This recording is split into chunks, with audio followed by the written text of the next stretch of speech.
Welcome everyone to Weekend Filler. I'm Bill Heritage, owner of Heritage Vineyards here in Mullica Hill, New Jersey.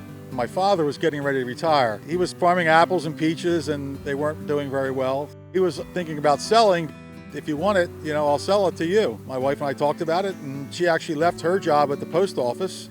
We attended a class called, Have You Ever Thought About Planting Wine Grapes? So we went there and we talked to the guy, and he said, what are you growing now? And we said, peaches and apples. He said, perfect. And I said, what do you mean perfect? He said, that's what they grow in France. In France, next to the vineyards, they all have a small orchard. So I said, okay. My name is Kevin Bednar. I'm the winemaker here at William Heritage Winery in Mullica Hill, New Jersey. We are standing in our barrel room right now. This is our collection of barrels. Most of them are full at the moment of wines from the 2021 harvest, and we're preparing for the 2022 harvest. Hello, my name is Richard Heritage. I'm the Director of Sales and Marketing here at William Heritage Winery. My family has been farming this property since 1853, and the William Heritage name goes all the way back to that time. We planted our first grapevines in 1999. 2001, we actually harvested enough grapes to make 500 bottles of Chardonnay. That 1 acre did 500 bottles, so today I would think that it would do more like 1,000 or 2,000. 18 different varieties here. We've found some really exceptional grapes that match our soil and climate. It's 135 acres, 65 of it now is in grape production. We still have a few apples, a few peaches. I guess it's in my blood. I just can't get it out, Everything that we do is hand-picked. A handful of our wines have recently received 90-point ratings from the Wine Advocate, Wine and Spirits magazine, and also Wine Enthusiast. Sparkling wines have done exceptionally well. We're a little better at it than we were the first year. New Jersey and the surrounding areas of Philadelphia, there's a lot of really good wine in this area, and it's worth seeking out. People that say, where do you get your grapes from?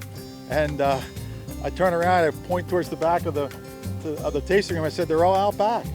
And as you can see here today, we're standing in the vineyard, 65 acres of vineyard, And it's getting better and better every year.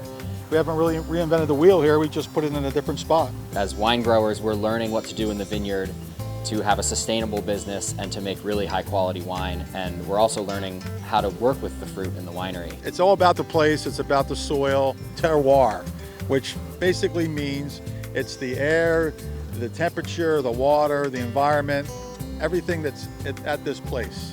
We were also the first winery in New Jersey to do wine in a can. Really high quality, estate grown rosé in a can. The cans that we work with have a specific liner that are designed to not impact the flavor of the wine. Handcrafted rosé that also happens to be really portable. You could take it to the beach or a tailgate. We also do wine on tap as well.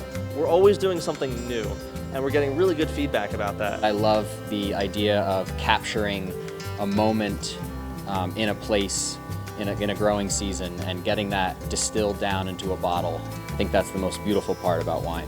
You can come to the tasting room and get the whole experience. At our estate tasting room here in Mullica Hill, New Jersey. We have a satellite tasting room. Right in the heart of Haddonfield, New Jersey. For our wine tasting hours, WilliamHeritageWine.com. I'm in a tractor most of the time. They keep me out back, in the vineyard. We actually tend the vines pretty much daily. We're trying to suppress the weeds today. We're going herbicide free. We haven't sprayed herbicide in the vineyard in 3 years. Which is quite a feat here in New Jersey. When you look at the vineyards, they're not quite as neat and proper. They're just a little messy, which isn't a bad thing. It's a good thing. It's significant for us that we don't spray herbicide. We're letting the vineyard floor, we're letting native species come up, we're letting the microbiological community in the soil really thrive. To keep everything in balance and keep it going in the right direction. We don't need to till the soil every year. We don't need to disturb the communities under the soil, and we want to keep it that way.